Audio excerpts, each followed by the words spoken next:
Bueno, vamos a informar como todos los martes.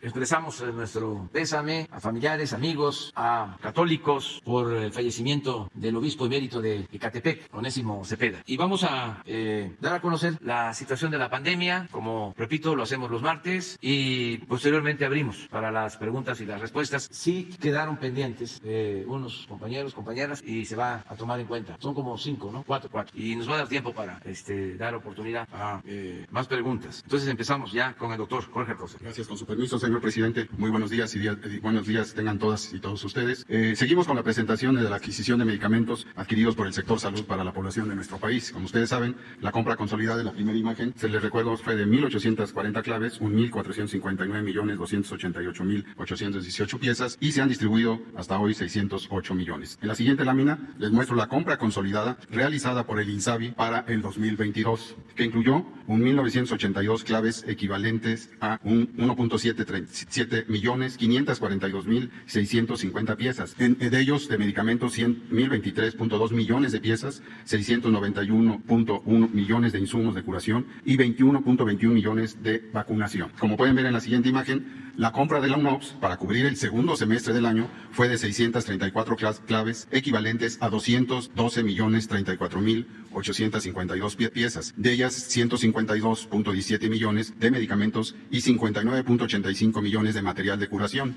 En la siguiente, en consecuencia, la compra consolidada 2022 INSABI-UNOPS incluye un total de 1.947.577.502 piezas para las 11 instituciones participantes. Pueden ustedes ver que incluye 1.156 millones de medicamentos genéricos, 750.9 millones de material de curación, 21.2 millones de vacunación y 19.02 millones de medicamentos de patente. Quiero señalarles que para cubrir el 100% de las claves solicitadas, se abrirá una segunda fase en febrero, en este mes, para concluir la compra de las 56 claves aún pendientes. En la siguiente pueden ustedes apreciar que del 24 al 28 de enero se comenzó con la emisión de órdenes de suministro de las piezas que se recibirán durante febrero y marzo de este año, producto de la compra consolidada INSABI, adicionales a la garantía de abasto derivado de la compra 2021. Recibiremos entonces en febrero y marzo de este año, por la compra consolidada 2022, 137.205.597 piezas. En la siguiente, en cuanto a la distribución, en los últimos 15 días se han entregado 14.977.272 piezas de medicamentos y material de curación, con un inventario actual en tránsito de 10.842.076 piezas. En la siguiente, con la participación y acompañamiento de la Sedena, en la semana del 23 al 29 de enero se distribuyeron 2.064.386 piezas de equipo de protección personal en 18 entidades. Y en la siguiente, en relación a la última milla, actualmente 28 entidades federativas se han sumado al plan de distribución con ayuda de Sedena y Birmex para poder abastecer en conjunto con los estados 12.552 unidades de salud. Del 16 al 28 de enero se distribuyeron 2.072.769 piezas de insumos para la salud en Tlaxcala, Guerrero y Veracruz. La cobertura para ello fue en 512 unidades de salud y de manera inmediata se iniciará la distribución a otras 8 entidades para cubrir 3.708 piezas. Y finalmente, en la siguiente, se reinició el apoyo al Instituto Mexicano del Seguro Social en la distribución y del 24 al 28 de enero se distribuyeron 211.738 piezas de medicamentos al estado de Sonora. La distribución a última milla incluyó 187.306 piezas en 18 unidades médicas de San Luis Potosí y de Chihuahua. Es cuanto, señor presidente.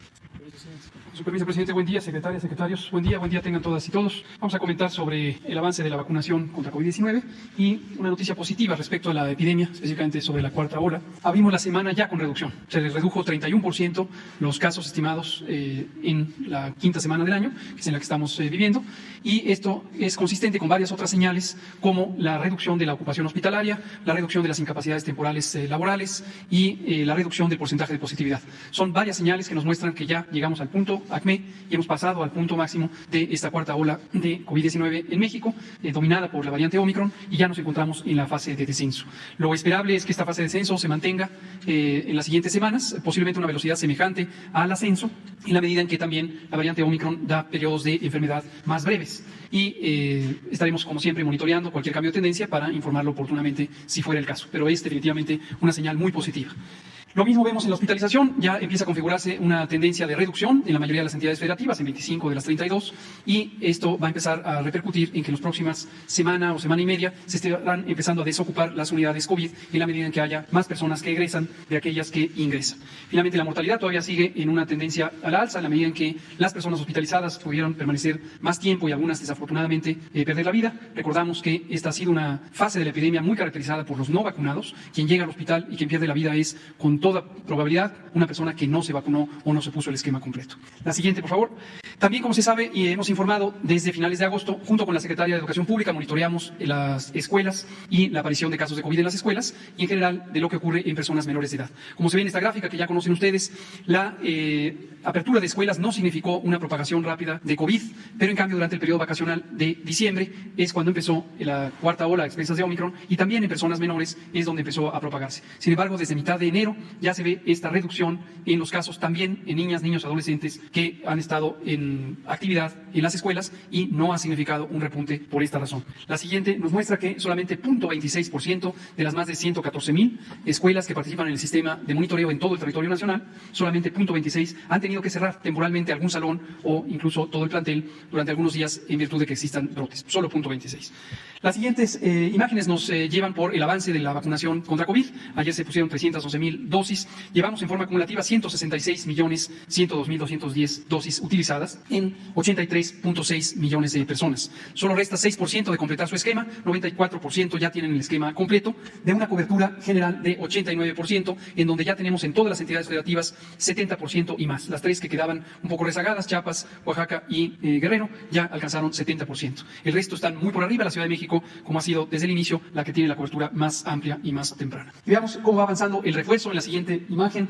105% del personal de salud ha sido ya vacunado. ¿Por qué 105 y más de 100? Porque algunos de los colegas del personal de salud se vacunaron por grupo de edad y no por ser personal de salud, de modo que los tenemos registrados en grupo de edad, pero no en personal de salud, y sin embargo fueron por su refuerzo en la convocatoria de personal de salud. No hay ningún problema. El chiste es que todo el mundo se vacune independientemente de cuál es la característica que le lleva a vacunarse. Lo mismo ocurre para el personal educativo, como comentará la maestra Delfina, que lleva un progreso muy importante de la cobertura. En personas adultas mayores, 63%, en personas de 40 a 59 años de edad, las dos décadas juntas, 19%, y en la siguiente vemos que niñas, niños, adolescentes de 14 a 17 años, la mayoría saludables, tienen 49% de vacunación.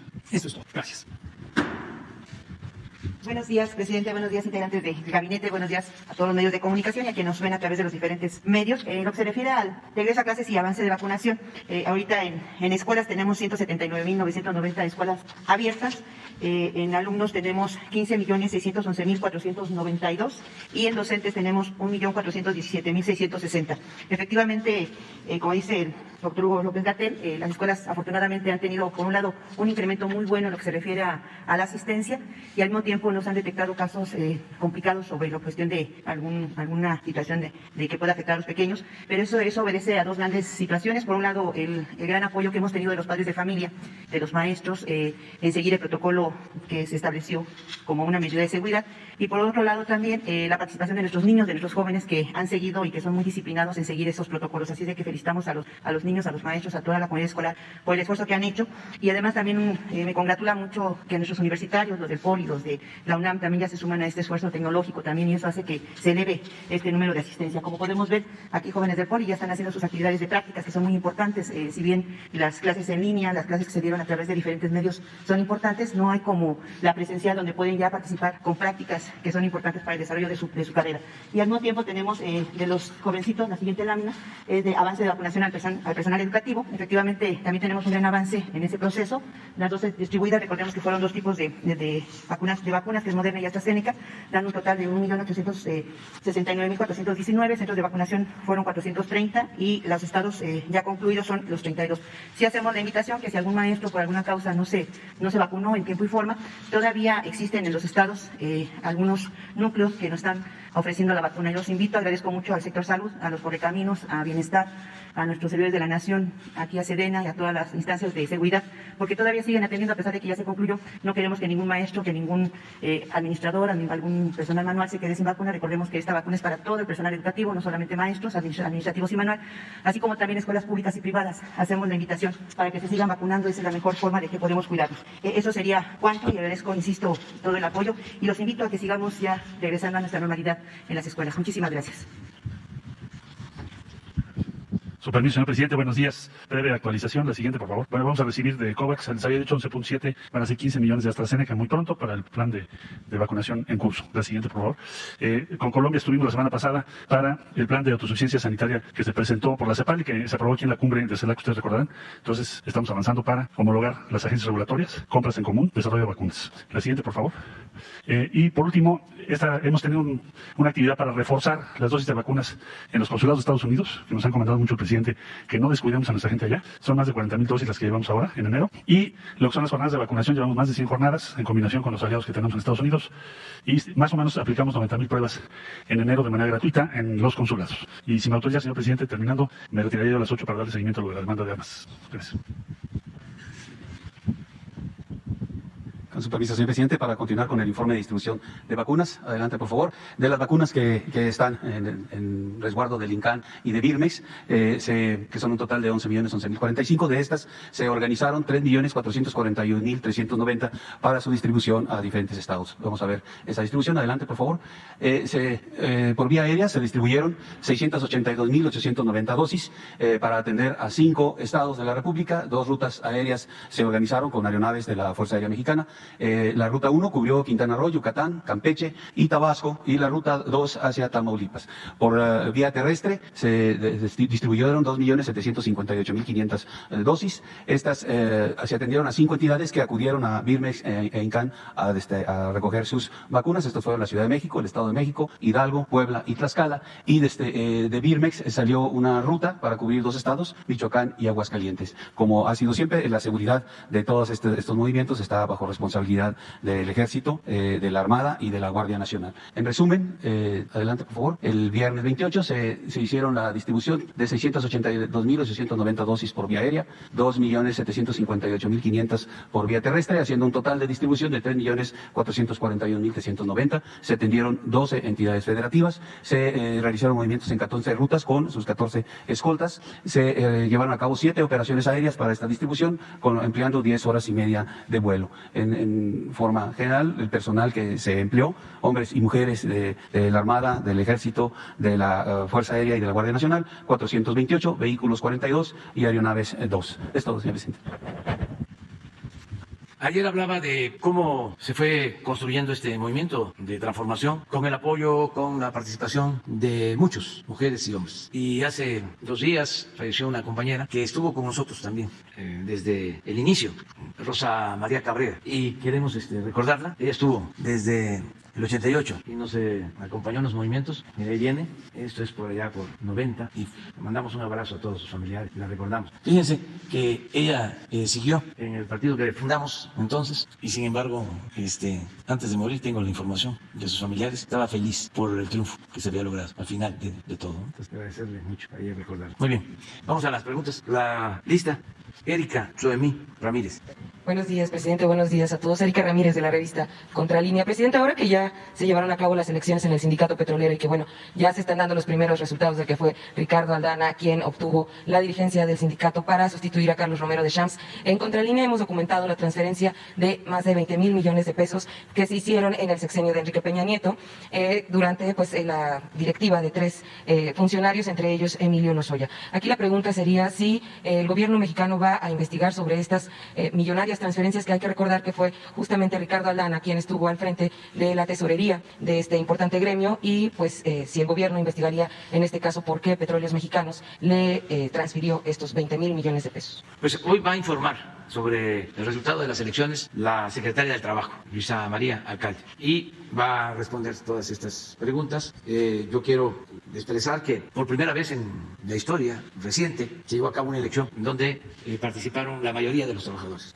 sindicalizados, una muy buena participación, y se garantizó el voto libre y secreto sobre quién ganó y sus antecedentes. Esto pues lo tienen que ver en la Secretaría del Trabajo y en la comisión que va a resolver sobre el resultado, porque es un proceso. Nosotros aquí lo que garantizamos es de que pudieran expresarse, que los trabajadores conocieran a los candidatos, y garantizar este mecanismo de votación libre, secreto, directo, a través del teléfono. Esto nunca se había hecho, porque siempre los reunían y tenían hasta que mostrar su identificación, su ficha para votar, pero ahora no fue así. Entonces funcionó el sistema, y las impugnaciones que se van a presentar pues se tienen que desahogar en el órgano correspondiente, y siempre con apego a la legalidad, sin beneficios para nadie, sin protección para nadie. Nosotros no tenemos candidatos. Antes de aquí se decidía quién sí, quién no. Ahora no, son los trabajadores. Aquí estuvo el señor, pero si al que hace mención, pero si me lo encuentro ahora, me tendría que decir quién es, porque no lo identifico, pues no he tenido relaciones con él. O sea, no lo estoy descalificando, sencillamente no tengo ninguna vinculación. Y lo mismo considero que la Secretaría del Trabajo, pues ella está actuando de acuerdo a su función. Entonces no hay ningún candidato predilecto, ya no hay sindicatos de Estado. Eso es muy importante, es parte del cambio. Pero con respecto al desfalco por 20,000 millones de pesos eso que se lo hizo tiene a que ver la Petróleos autoridad Mexicanos, correspondiente, y también no podemos nosotros tapar a nadie y tampoco acusar sin pruebas. Pero es muy interesante todo este proceso que estamos iniciando, y volvería a repetir que los que participan, que los que quieren realmente la democracia sindical, el que cada vez sean mejores los dirigentes, mujeres o hombres, pues que sigan luchando. No es un proceso fácil, son siglos de antidemocracia en México. Nunca había habido democracia y todavía nos cuesta siglos de imposiciones, de dedazos. Sería extraordinario hacer un libro sobre los fraudes electorales en México, los grandes fraudes que se han cometido en lo electoral. Entonces estamos dando los primeros pasos. Es muy importante el que podamos seguir así hasta crear el hábito democrático en nuestro país, porque era de pena, era vergonzoso lo que pasaba en materia electoral, cómo salía un candidato y ya era por anticipado el que triunfaba. Acuérdense del destape, ni siquiera importaba la elección, nadie sabía cuándo iba a ser la elección, lo que importaba era el destape. Cuando iba el finado Chile Velázquez, cualquier otro dirigente, a la oficina del secretario que iba a ser el próximo candidato a la presidencia, ese era el momento cumbre. La elección, ese era un asunto secundario, era para llenar el expediente, por poner un ejemplo. Y luego pues los fraudes hasta hace muy poco, de cómo se robaba la elección, cómo aparecían más votos que ciudadanos, cómo votaban los finados, todo lo que padecimos. Y en los sindicatos lo mismo. Entonces sigue siendo una asignatura pendiente y tenemos que seguir hacia adelante buscando que haya una auténtica democracia. Y es un asunto de todos, pero por algo se empieza.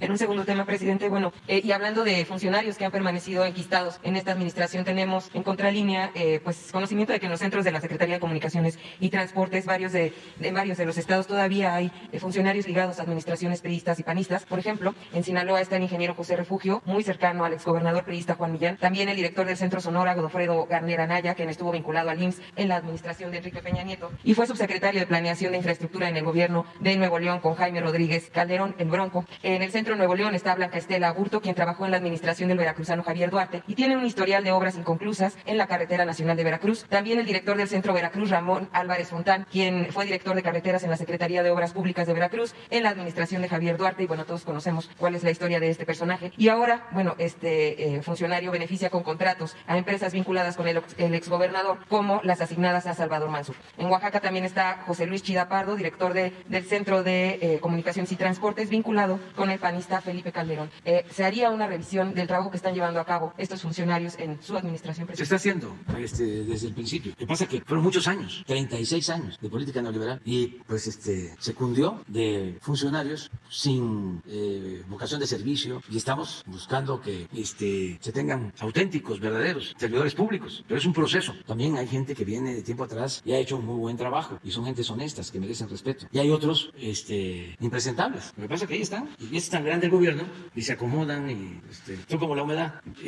Pero ya saben, pues todos los secretarios, de que no se acepta la corrupción y el influyentismo, nada de eso, ninguna de esas lacras de la política, ni amiguismo, ni nepotismo, ni corrupción, nada. Y vamos a seguir limpiando de arriba para abajo. Sobre todo como dejaron el sector carretero, usted mismo ha Sí, denunciado. pero no es solo el sector carretero, les diría todo el gobierno, 36 años. Siempre pongo el ejemplo del Porfiriato, fueron 34, y ni la revolución, que fue profunda, pudo acabar con prácticas que se crearon, que se originaron en el Porfiriato. Todo esto del tapado, de la simulación, de la antidemocracia, del besamanos, del dominio absoluto del Ejecutivo, del predominio de un poder sobre los otros.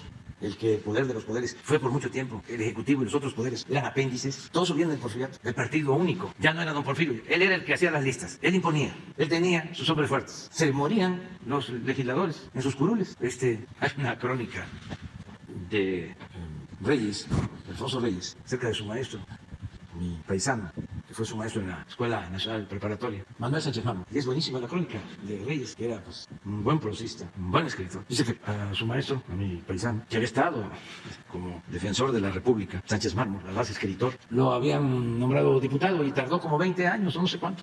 Y de repente, dice Alfonso Reyes, lo pasan al Senado, a una silla más muelle, ¿no?, más cómoda. Y cuando despertó ya estaba muerto mi paisano.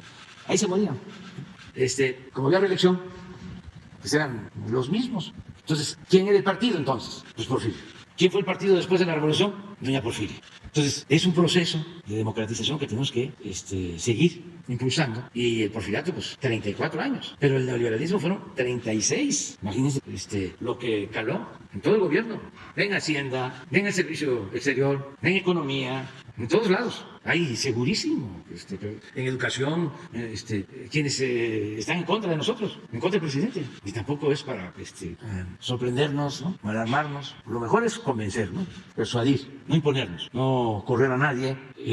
Si cumple con su función, si cumple con su trabajo. Ahora, si es corrupto, sí, para afuera. Ya no hay aquí cabida para corruptos. Entonces, todo esto que hacemos, la participación de ustedes en mencionar personas, ¿no?, que presuntamente, porque tampoco lo podemos dar como hecho, actúan de manera deshonesta, ayuda a que la vida pública sea cada vez más pública, que se ventile todo. Y eso es importante, ¿no? Entonces, sí ver lo de las delegaciones. Y sí es cierto, o sea, todavía hay que seguir limpiando. Pero que lo sepan los funcionarios, de que no nos vamos a cansar. Lleva tiempo, es como los que no pagaban impuestos y ahora tienen que pagar. O los que tenían jugosos contratos, o los que hacían negocios al amparo del gobierno. Y se están frotando las manos porque si ya va pasando el tiempo, ya se va a acabar este sexenio. Pues que piensen que todavía falta mucho y nosotros no vamos a dejar de limpiar el gobierno de corrupción. Faltan más de 2 años y medio y no son 8 horas, son 16 horas. O sea que en términos reales nos faltan como 4 años.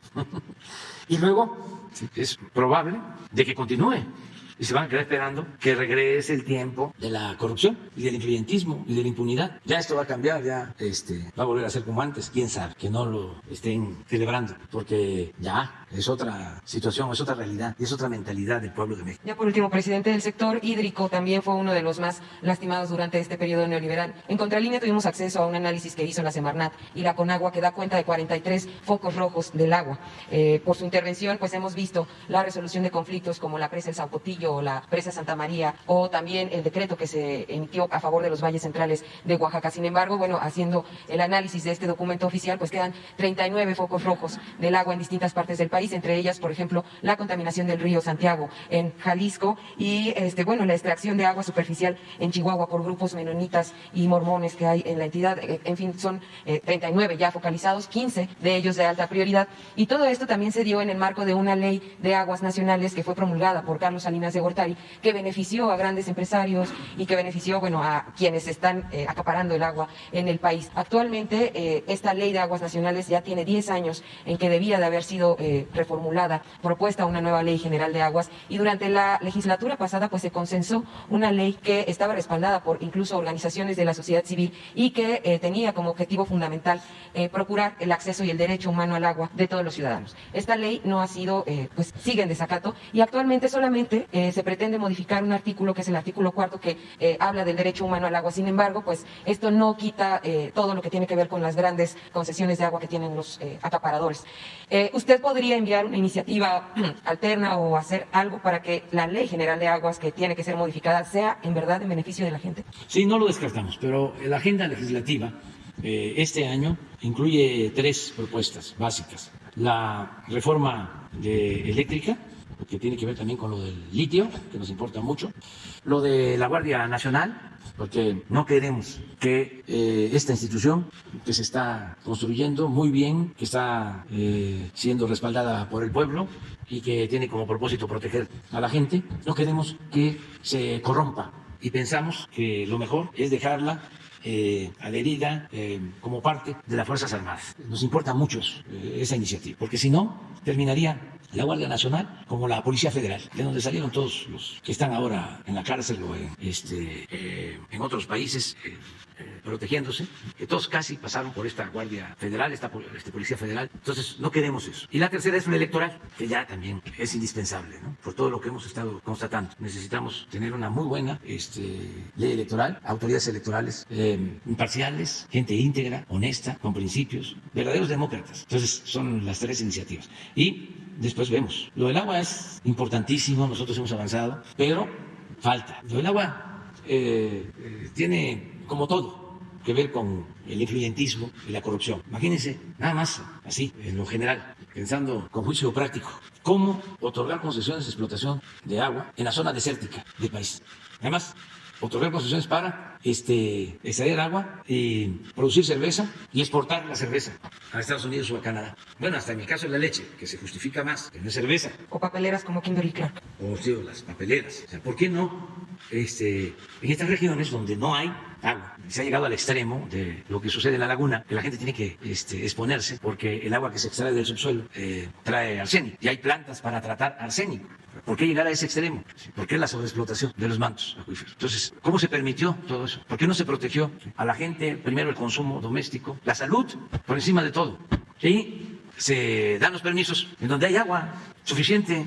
Ahí está el Usumacinta, está el Grijalva, está el Papaloapan. Son los ríos más grandes de México. Ahí padecemos en el sureste de inundaciones. Entonces, es cuestión de ordenar. El neoliberalismo no toma en cuenta eso. Es dejar hacer, dejar pasar. No le importa al neoliberalismo el bienestar del pueblo, la salud del pueblo. No, es crecimiento, dinero, lo material. Y quisieran pues que el Estado no promoviera el desarrollo, que no existiera planeación, que se diluyera el Estado, que todo lo decidiera el mercado. Aquí en la Ciudad de México, yo recuerdo cuando me tocó ser jefe de gobierno, nos encontramos una situación especial porque 4 delegaciones, ahora se llaman alcaldías, las del centro, estaban despobladas. La Cuauhtémoc, aquí donde estamos, llegó a tener en 1970 1 millón de habitantes y en el 2000 ya solo tenía 400,000. Y aquí habían quedado las escuelas y los centros de salud y desde luego el metro, toda la infraestructura. ¿Por qué se despobló? Bueno, porque empezaron a promoverse unidades habitacionales en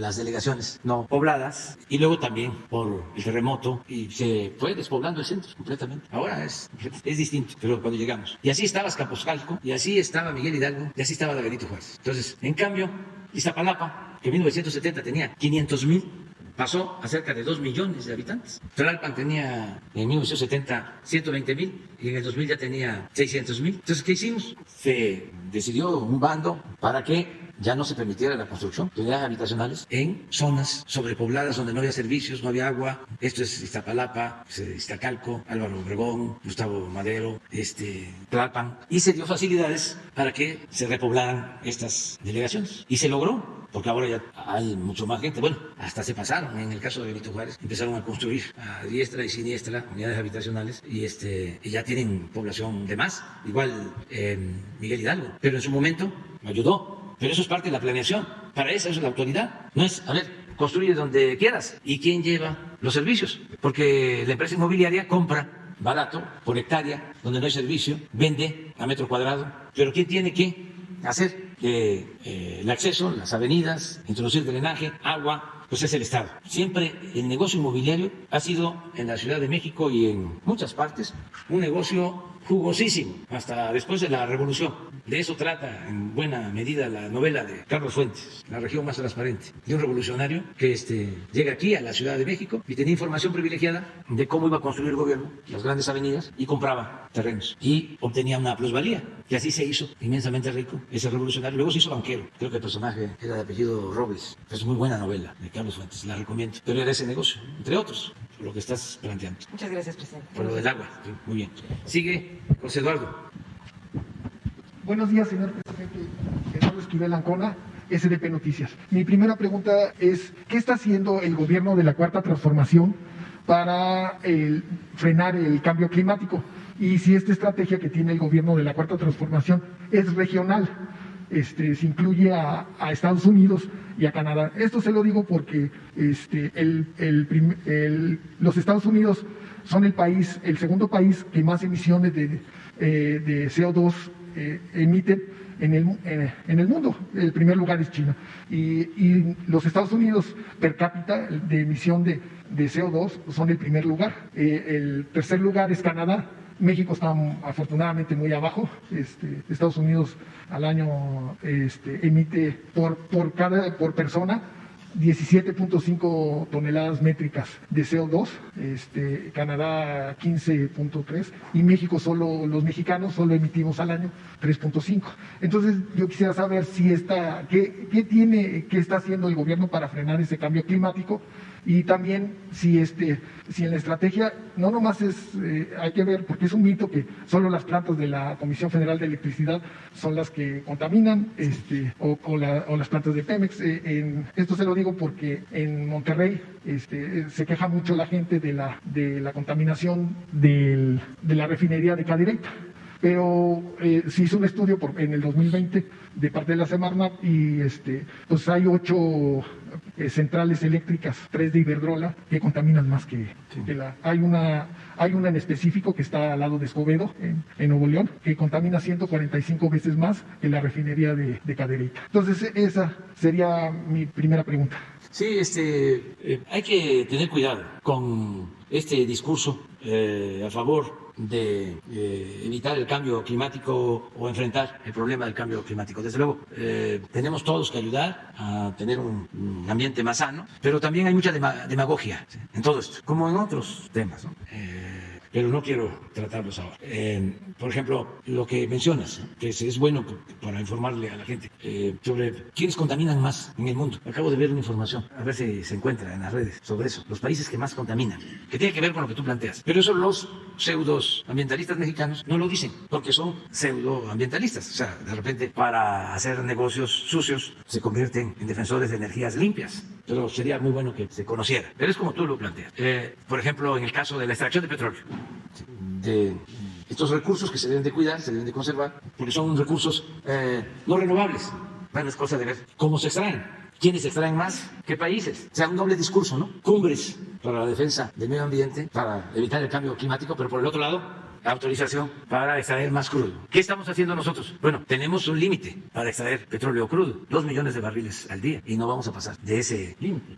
Y hay uno que es una lista. Entonces, en México se llegó a extraer 3.400.000 barriles diarios durante el gobierno de Fox. 3.400.000 barriles diarios. Y si se hace la investigación de cómo obtuvieron esa cantidad, fue todo un desastre ecológico lo que provocaron, porque inyectaron nitrógeno a los campos, a los pozos petroleros, para sacar todo el crudo. Y se contaminaron los pozos y tuvieron que quemar gas como nunca.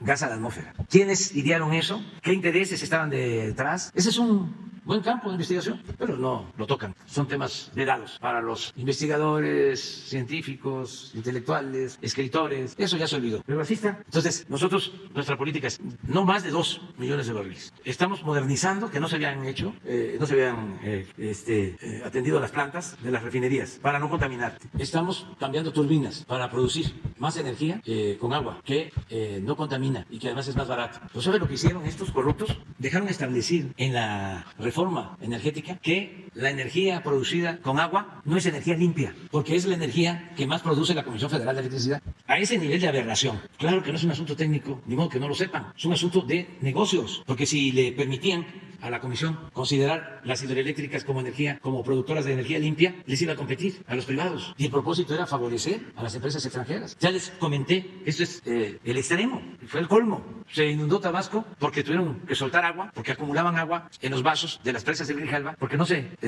generaba energía, no turbinaban, porque no les permitían subir la energía a la red. Y por eso los vasos, las presas llenas. Y con las lluvias, los huracanes tenían que soltar todo el agua. Entonces inundan Tabasco y decido sacar un decreto, primero pensando en la gente, en la protección civil, y segundo, pues que se le permitiera a las hidroeléctricas de Grijalva producir más energía, utilizar las turbinas.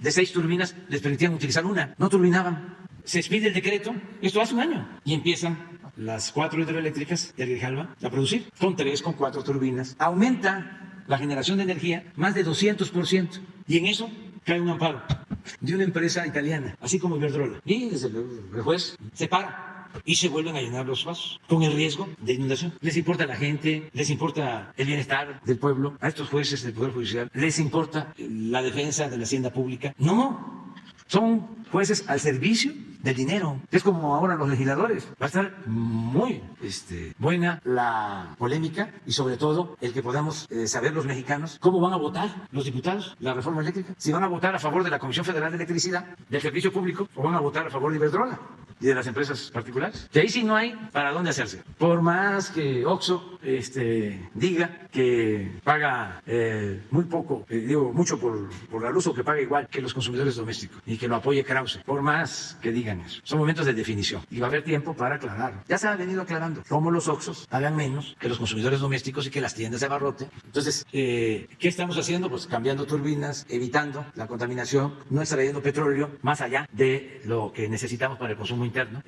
impulsando la energía solar, ahora con la planta que vamos a construir en Peñasco, Sonora. ¿Qué otra cosa? Pues que ya no hay permisos para producción minera, se acabaron las concesiones. ¿Qué otra cosa? No se permite el fracking. ¿Qué otra cosa? No se permite el maíz transgénico. ¿Qué otra cosa? Pues estamos creando zonas de reserva, áreas naturales de reserva, parques, defendiendo la flora, la fauna. Ayer hablaba yo de cómo entregaron el permiso allá en Calica, en Playa del Carmen, en el Paraíso, 400 hectáreas para extraer material, un banco de material. Y decía yo que se había entregado el permiso a finales del gobierno de Cedillo. Me están informando, lo voy a constatar, de que era Julia Carabias, la secretaria del Medio Ambiente, y es como la gran defensora del medio ambiente. Imagínense entregar un permiso para extraer material de construcción, para un banco de materiales de construcción a 1000 metros de la playa del Caribe, del mar turquesa, de las zonas más bellas del mundo. Siempre el doble discurso, la doble moral. Entonces, eso ya no. Lo que hicieron en Guanajuato, que destruyeron el cerro de San Pedro, que era el símbolo de San Luis Potosí, la minera San Javier, canadiense, con el apoyo del gobierno de Fox. Acabaron con el cerro, que está en el escudo de San Luis Potosí. Ya eso ya no existe. ¿Cuál es la diferencia? Acabamos de decretar área natural protegida. 110 hectáreas de la Sierra de San Miguelito. Ahí mismo, 110,000 hectáreas. Entonces, todo eso lo estamos haciendo y lo vamos a seguir haciendo. Es un asunto de convicciones. Y ya se va entendiendo, por ejemplo, el caso de la cervecera.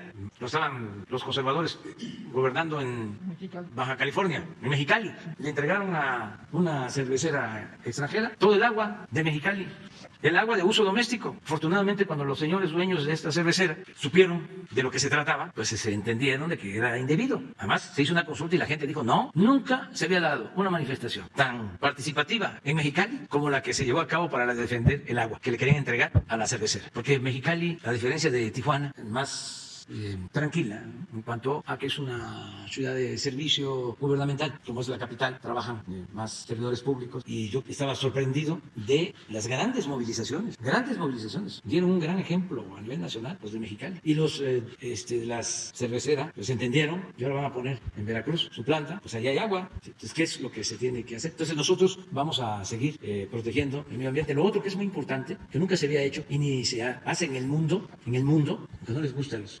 conservadores, pues es el sembrar más de 1 millón de hectáreas de árboles maderables, árboles frutales. Ya no se llama sembrando vida, se llama sembrando oportunidades en Honduras, pero ya el gobierno de Estados Unidos, la vicepresidenta Kamala Harris, ya fue a Honduras y van a aplicar el programa. El nombre es Sembrando Oportunidades, pero el programa Sembrando Vida sirvió como referente. Sí, y hay una estrategia en esto del cambio con Estados Unidos y con Canadá, una estrategia regional, ¿o no se ha hablado de eso? No hemos tratado el tema, pero sí hay buena relación, tanto con el gobierno de Canadá como con el gobierno de Estados Unidos. Los opositores nuestros aquí han pensado que si van a Estados Unidos a acusarnos, ¿no?, de lo de la reforma eléctrica, que se va a parar todo y que nos van a regañar o nos van a dar órdenes del gobierno de Estados Unidos. Se equivocan, porque el gobierno de Estados Unidos ha sido muy respetuoso. El presidente Biden, la vicepresidenta, ahora estuvo la secretaria de Energía y fue muy respetuosa. Jennifer. Y decidimos ver caso por caso y tenemos disposición al diálogo, pero se les explicó y se les demostró que el problema de fondo es la corrupción, y ellos no pueden defender actos de corrupción. ¿Se acuerdan cómo los tecnócratas neoliberales defienden los órganos autónomos, no? Todo este gobierno que crearon para favorecer el saqueo y favorecer a las empresas particulares, sobre todo extranjeras. ¿Cómo crearon en especial el Instituto de la Competencia para evitar la competencia? Crearon hasta salas, juzgados, y hay magistrados con ese propósito. Desde luego, la mayoría muy tendenciosa, defensora de los intereses particulares. Crearon todo eso para afectar a la Comisión Federal, para afectar a Pemex, para afectar a las empresas públicas. Entonces resulta que ese modelo pues se creó en el mundo, porque no es nada más de México, es parte del modelo neoliberal, y en Estados Unidos algunos defienden lo de las autonomías, pero acaba de darse el caso de que ese instituto autónomo, entre comillas, porque son autónomos del pueblo, no del dinero, o de los hombres del dinero, de los potentados, permitió que una empresa china comprara la concesión de la empresa minera de Bacanora, en Sonora, donde hay litio. Imagínense, cuando estamos planteando que el litio es de México, que es un mineral estratégico. El litio no va a ser ni para China, ni para Rusia, ni para Estados Unidos. El litio es de México. Pero miren a lo que llegan estas instituciones creadas durante el periodo neoliberal. Ahora resulta que tienen más poder que el Ejecutivo y que pueden entregar bienes estratégicos a extranjeros, y nuestra soberanía y la defensa de nuestros recursos estratégicos, ¿dónde queda? Esto acaba de pasar hace un mes, antes de que terminara, o está por terminar, la presidenta, que supuestamente muy recta y muy estricta. El grupo, ¿quiénes son? ¿Quién sabe? ¿Cuándo crearon esto? Lo montaron en paralelo a las llamadas reformas estructurales, porque el propósito era saquear y que se perdiera por completa la soberanía del país. ¿Cómo el litio se va a entregar a potencias extranjeras? No solo es porque pertenece a México. ¿Cómo nos vamos a meter nosotros en una guerra comercial? Porque no estamos hablando del carbón, es litio. ¿Para qué nos metemos nosotros en eso? Claro que ya hubo reclamo de Estados Unidos, porque ellos pues traen diferencias comerciales. Nosotros no queremos confrontación con nadie, ni defender lo nuestro, y ser autónomos, porque no nos conviene. Pero eso es lo que han hecho estos órganos autónomos. O sea, todo el modelo que implementaron para el saqueo, para someter al gobierno de México. Señor presidente, en una segunda pregunta, desde hace muchos años hay protestas en Cancún por la explotación de lo que le llaman en maya Sascap, lo que usted está diciendo, este mineral que sirve para la construcción, que los mayas lo utilizaban, pero de una forma no violentando los mantos acuíferos, los mantos freáticos en la península de Yucatán. Este material lo usaban. Ahora este material, que significa tierra blanca, el Sascap, pues se exporta a los Estados Unidos, como usted bien dice, es la empresa, la Vulcan Materials Company, ¿no? Es la empresa que está en Estados Unidos, y ha habido protestas, pero pues no llegan aquí a la Ciudad de México. Hasta ahorita que usted lo está mencionando, la gente gente lo sabe, ¿no? Que es esta explotación. Una persona, hay un ambientalista que se llama Raúl Padilla, él hace unos años, no hace mucho, documentó, hizo un reportaje de cómo lastima al medio ambiente esta explotación. No dan muchos empleos, o sea, la industria turística da mucho más empleos, esto no da casi empleos, es un negociazo, pero para la empresa de los Estados Unidos, no para México. Entonces, y si desbasta la selva, y pues a mí me da mucho que pensar, ¿por qué tanto el Tren Maya? Sí tienen amparos y que no sé qué, y lo discuten, pero esto a estas gentes que están contra el Tren Maya, pues nunca les ha importado el SASCAP, la explotación del SASCAP, que sí hace daño, que tiene daños a la ecología de esa región del país muy grandes. Entonces, mi pregunta sería, ¿por qué la Profeco no puede detener esto? Sí.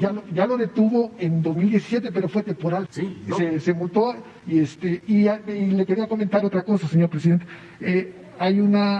Hicieron un parque ecológico donde antes se explotaba el SASCAP, que se llama Xochimilco, Cancún.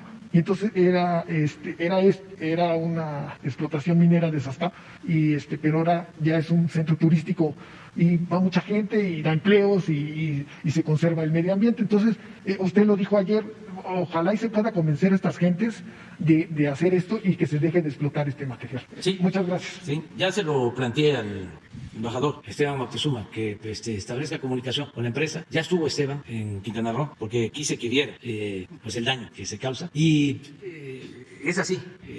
La propuesta nuestra, que aún con el daño que se causó, es tan bella la zona y el agua turquesa que sale, ¿no? Del banco donde han extraído material, que podrían hacer como albercas. Es lo de Xochimilco que planteas, es un Xochimilco que hay allá en la Ribera Maya, así le pusieron, como el Xochimilco de la Chinampa, así de la Ciudad de México, así se llama, y era en efecto, eran bancos, y los adaptaron, y ahora llega muchísima gente ahí. Creo que son los dueños de Xcaret, los mismos de Xochimilco, y si ahí le encontraron un propósito. Pues es lo mismo, porque ya no se puede tener un banco ahí. Más, ya se les acabó el permiso, ya no tienen la superficie, lo mismo en el caso del muelle. Tenemos que llegar a un acuerdo, y ya se está viendo.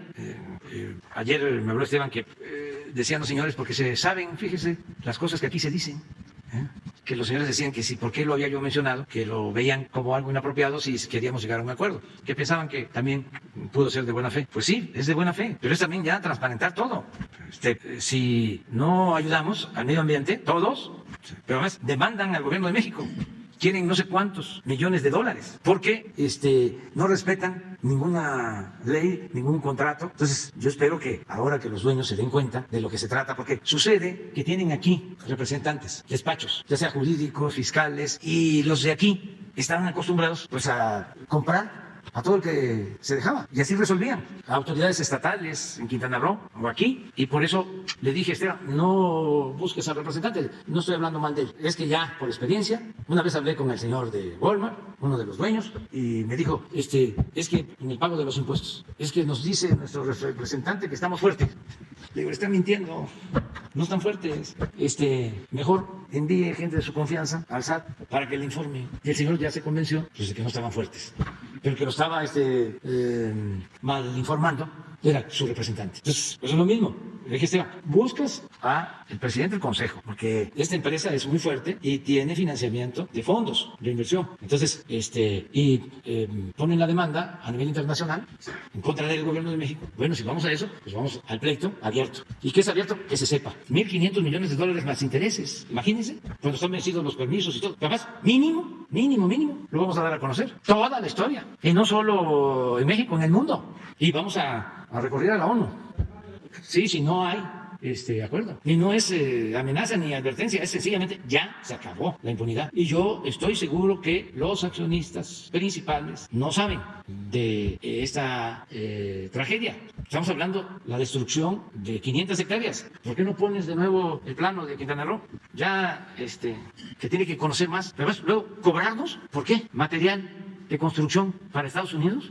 Sí, pero hay una donde está es aquí. Pero ahí debe de haber otra, una fotografía. Miren todo esto. Entonces el banco, y eso es lo que les comento, miren, el color. Y aquí está el barco, sacan el material aquí. Pero si se observa toda esta zona, es la zona turística de las más importantes del mundo, Playa del Carmen. ¿Sí? Pero sí pueden, como Xochimilco, como lo planteabas, aquí nos ponemos de acuerdo, se dan permisos, se hace una zona turística, buscando un acuerdo, pero eso de... ¿Cuánto es que dijiste que quieren de...?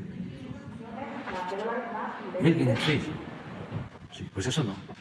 Y vamos a buscar el acuerdo, y si no, pues sí vamos a defender el punto en lo internacional, o sea, no solo en México, sino lo vamos a dar a conocer a nivel internacional. Muy bien, pues ya se nos fue el tiempo, queda Elidet y Antonio. Mañana. Ven, entonces, de una vez.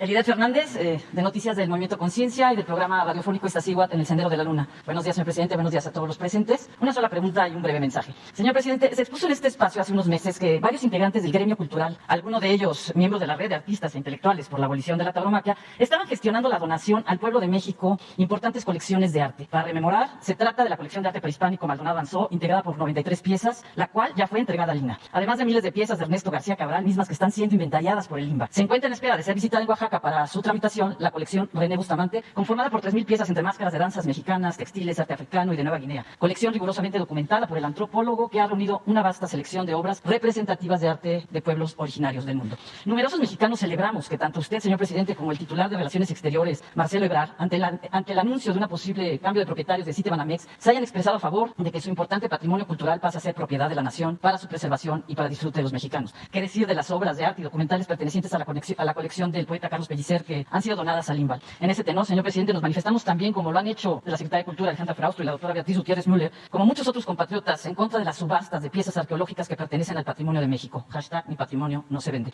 Por otra parte, tenemos noticias de otros coleccionistas que tienen la intención de donar al pueblo de México acervos de gran valor, únicos e irrepetibles. La pregunta es, señor presidente, dado que este gobierno ha expresado la voluntad de recuperar el patrimonio histórico de México, ¿se están estableciendo políticas de Estado tendientes a promover y respaldar la donación de colecciones de arte y de otra índole, como es también el caso de destacados archivos, tanto para facilitar la entrega como para asegurar un espacio adecuado, así como un óptimo manejo de los mismos, con el fin de garantizar su conservación, permanencia, investigación, exhibición y amplia difusión, todo ello de manera profesional y especializada para motivar y dar confianza a los coleccionistas a que donen los bienes culturales que han reunido? Sí, estamos cuidando eso.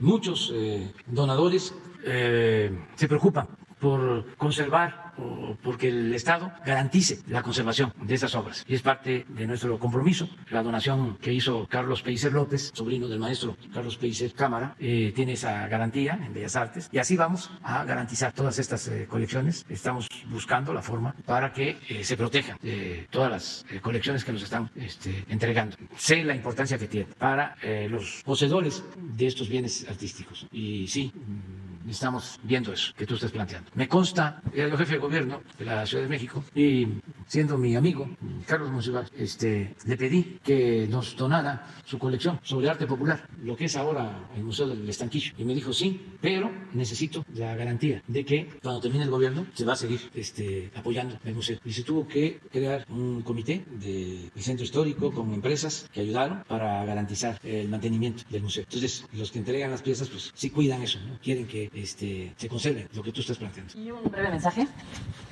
Aprovecho el espacio, ¿no?, para dar a conocer que la escritora Elena Poniatowska, el poeta Homero Lichis y el músico Horacio Franco, así como el resto de integrantes de la red de artistas intelectuales por la abolición de la tauromaquia, felicitan, ahora sin temor a equivocarse, al gobernador de Sinaloa, Rubén Rocha Moya, a las Comisiones Unidas de Puntos Constitucionales y Gobernación, Ecología y Desarrollo Sustentable y de Justicia, así como al Congreso del Estado de Sinaloa, que de manera unánime nuevamente aprobaron el dictamen que reforma la Ley de Protección a los Animales en el Estado y por su pronta publicación en la Gaceta Oficial, rechazando el decreto vetado por el entonces gobernador Quirino Ordaz Coppel al considerar inoperantes los argumentos formulados por este. También extienden un reconocimiento al trabajo con altura de miras por ir construyendo una mejor sociedad por parte de los legisladores Pedro Lobo, Feliciano Castro y Ambrosio Chávez, pero sobre todo a la sociedad civil, al movimiento Conciencia y a los luchadores incansables de la localidad. Sin duda, el firme y trascendente paso que ha dado el gobierno de Sinaloa hacia una cultura de la no violencia, afirman los intelectuales, quedará inscrito en la historia como cuando Benito Juárez y Venustiano Carranza prohibieron las corridas de toros por ser contrarios a la cultura y moralidad pública. Es todo, señor presidente. Gracias. De una vez, Antonio. Gracias, presidente. Buenos días. Primero, retomar este tema de la reforma eléctrica, pero desde otro punto de vista.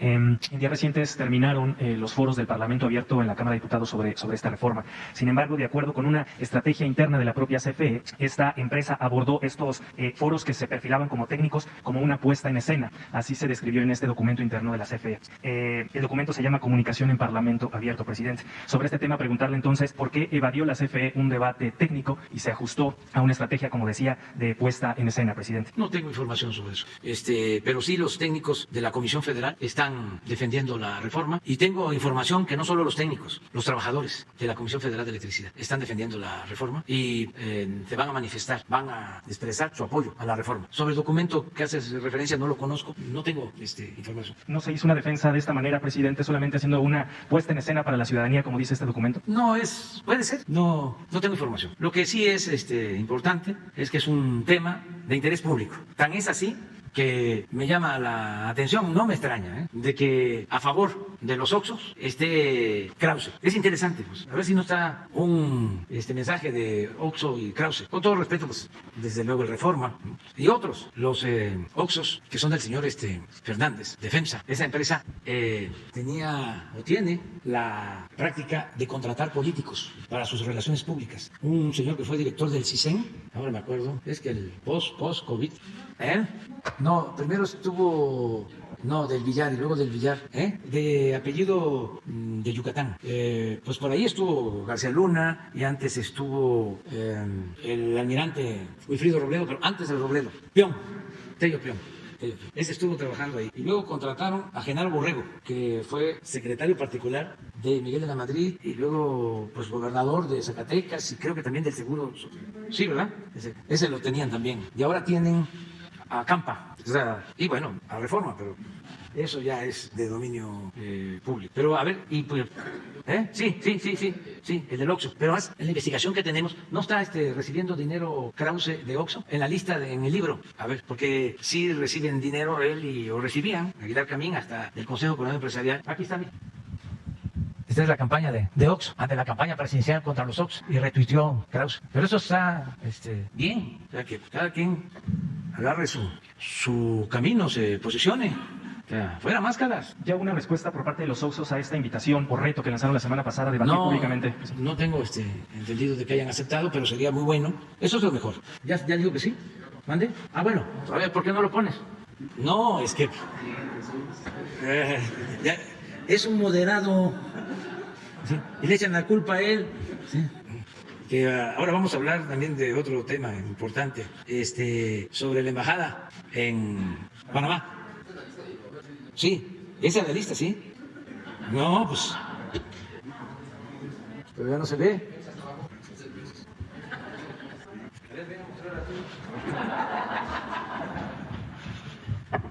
Bueno, estos son los ingresos de Clio y de Letras Libres y de Krause por empresas privadas. Ahí está FEMSA en el penúltimo lugar, 2 millones de pesos. Bimbo, Bancomer, Cemex, Starcom, Coparmex, Consejo Mexicano de Negocios. Ya me dijeron que ya no les daban. Pero bueno, les dieron hasta... Esos son ingresos que reportó. Sí, la UNAM. Sí, la UNAM y hasta la Secretaría de Cultura. Nuestra alma mater. Bueno, pero no es la UNAM, es Universidad Autónoma de México. La UAM, esta es la UAM. Sí. Y están otros FUMEX y Fondo Cultural y Grupo Salinas. Sí. Bueno, ¿tienes otra pregunta? Sí, tengo otra pregunta, presidente. En los últimos días hemos dado cuenta de la cercanía de varios políticos de Morena con el empresario de Reynosa, Tamaulipas, Sergio Carmona, un personaje que fue ejecutado en noviembre del año pasado en Nuevo León, que es acusado por un lado de huachicoleo y también de financiamiento ilegal a campañas fundamentalmente en Tamaulipas, presidente. El día de hoy damos cuenta que las empresas ligadas a este personaje tienen contratos desde 2018 a la fecha por más de 300 millones de pesos en gobiernos de Morena, tanto el federal, en algunas dependencias como el IMSS y la Secretaría de Comunicaciones, como en algunos gobiernos estatales, presidente. En este sentido, preguntarle qué opina de la cercanía de este personaje con algunos políticos de Morena. Incluso el líder nacional decía que sí lo conoce, pero que no ha viajado en sus vehículos, en sus aeronaves. ¿Qué tendría que hacerse sobre esta cercanía? Si tendría que investigarse a estos personajes, claro, incluido el presidente de Morena, presidente. Claro, investigar, ¿sí? Que no haya impunidad para nadie, que no haya ninguna impunidad. Y el escándalo de lo de mi hijo, de la renta de una casa, todo esto que difundieron muchísimo, lo mismo, si tienen pruebas, que las presenten. Nosotros no protegemos a nadie. Yo estoy aquí para cumplir con el mandato popular de desterrar la corrupción y, como ya lo mencioné, de todas esas lacras de la política que prevalecían, el amiguismo, el influyentismo, el nepotismo, no permitir nada de eso. Entonces, tratándose de quien se trate, aunque sean mis hijos, pero sí le puedo decir de que no somos iguales. Nosotros tenemos principios, tenemos ideales. A él no le gustó a Loret de Mola, ¿cómo lo definí? Me faltó una palabra. Dije que era un periodista golpeador, mercenario, sin principios y sin ideales. Me faltó. Es un periodista golpeador, corrupto, eso fue lo que me faltó. Mercenario, sin principios y sin ideales. Pero está abierta la investigación. A ver, ¿de quién es la casa? ¿Qué contratos recibieron de Pemex? ¿Quién los autorizó? Pues no van a encontrar nada, absolutamente nada. Pero el escándalo. ¿Quién? Este señor que acabo de definir, como otra finísima persona, Claudia X González. Tenemos diferencias de fondo.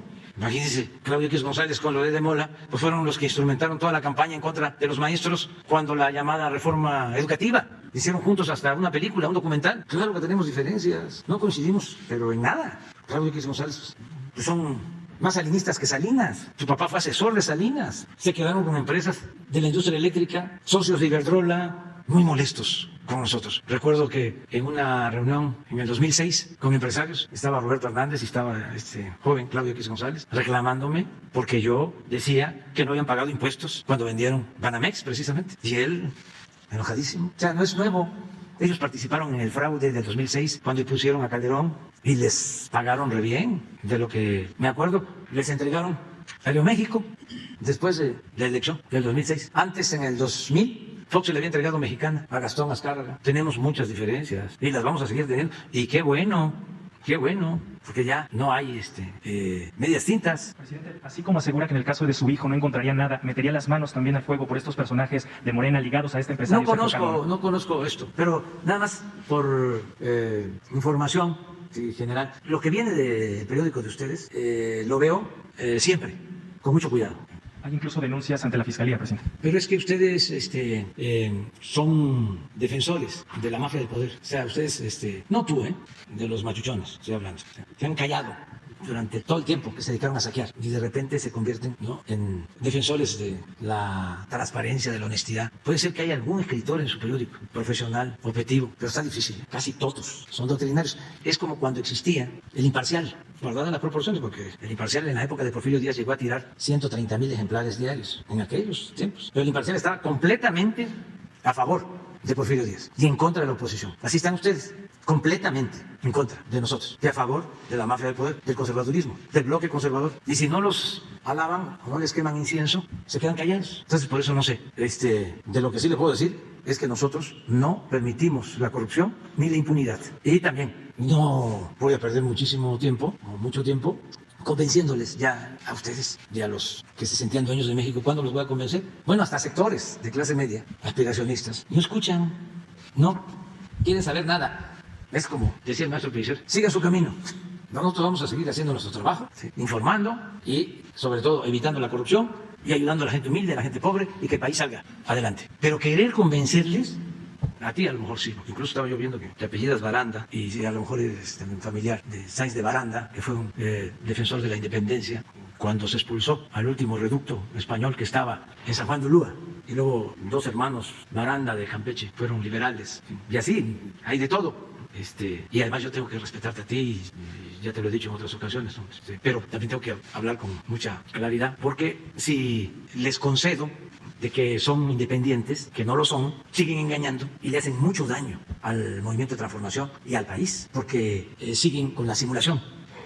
Entonces, claro, respeto, pero claridad también. Presidente, respeto mucho su opinión, por supuesto, solamente dejar en claro que pues expongo un caso que puede involucrar un acto de corrupción por parte de algunos políticos de su partido y que incluso hay contratos, que están ahí las pruebas, por parte incluso de su gobierno vinculados a este empresario que fue ejecutado hace un par de meses. Por eso expongo... Que se aplique la ley, o sea, mire, le voy a comentar algo.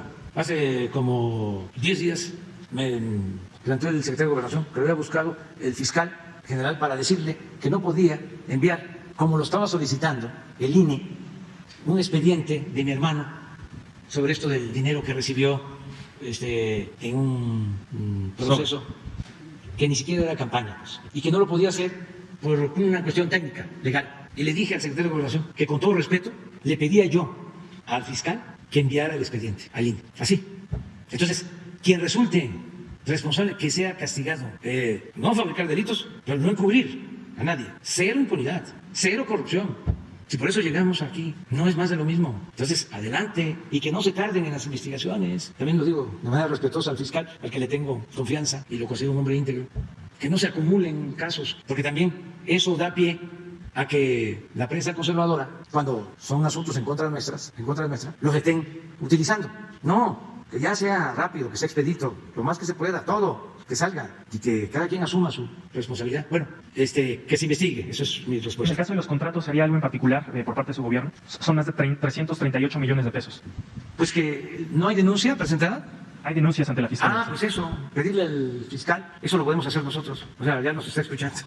Que informe, sí, si te parece. Bueno, aprovecho, nada más ya terminamos, para decir, recibí una carta de Pedro Salmerón, al que estimo mucho y lo considero un historiador de primer nivel, de lo mejor del país, un estudioso de la historia de México. Su último libro sobre Tenochtitlán lo recomiendo, y ya lo he dicho, es el mejor trabajo que se ha hecho sobre la formación de la División del Norte, su trabajo de investigación. Pero resulta que lo propusimos para embajador en Panamá, y como si fuese la Santa Inquisición, la ministra o canciller de Panamá se inconformó que porque estaban en desacuerdo en el ITAM. Ya les vamos a dar a conocer el documento que envió, que la vez pasada no lo conocía, pero ahora ya lo tengo, y que nos pedía que no enviáramos la solicitud de beneplácito. Lo lamento muchísimo porque es la tierra de Omar Torrijos, que le devolvió la soberanía a Panamá. Pero Omar Torrijos pensaba de otra forma. Y ahí les recomiendo el libro al que mencioné, que se llama El General, que hizo Graham Greene, ese gran escritor inglés, sobre Omar Torrijos. Y hay una parte en donde habla de eso, de cómo se convierten en inquisidores, periodistas y otras personas que le exigen ahí que se defina si es marxista. Se lo recomiendo ahí con todo respeto a la canciller. Pero nos mandó una carta, Pedro, porque se hizo un escándalo. Imagínense si no existe una denuncia formal, nada más por la campaña de linchamiento encabezada por Denise, ¿cómo se llama la señora? Dereche, acusándolo de acoso sexual. Entonces Pedro, de manera muy sensata, responsable, ya había pasado otra, cuando dio una opinión sobre lo de la Liga 23 de septiembre. Y sin duda, sí, hay un componente conservador en todo esto, sin duda. Entonces me envió una carta, no la tienes, y ya vamos a buscar la forma, a ver si no se enojan los conservadores, de utilizar los conocimientos de Pedro en otro campo. A mí me gustaría que nos ayudara mucho en todo lo que son archivos. Me importa mucho dejar bien terminado, protegido, porque desde el temblor está mal el edificio, conservado el archivo agrario, y él es especialista. Me gustaría que fuese mi asesor para hacer en presidencia una historia para los jóvenes sobre los fraudes electorales en México. Sería buenísimo. Todos los fraudes, por lo menos 100 años de fraudes. Del fraude a Madero, 112 años para acá. O cualquier otra actividad histórica que él quisiera, ¿no?, aceptar, porque también. Pero me mandó esta carta. ¿Tú lo puedes leer, de favor? Sí, con permiso.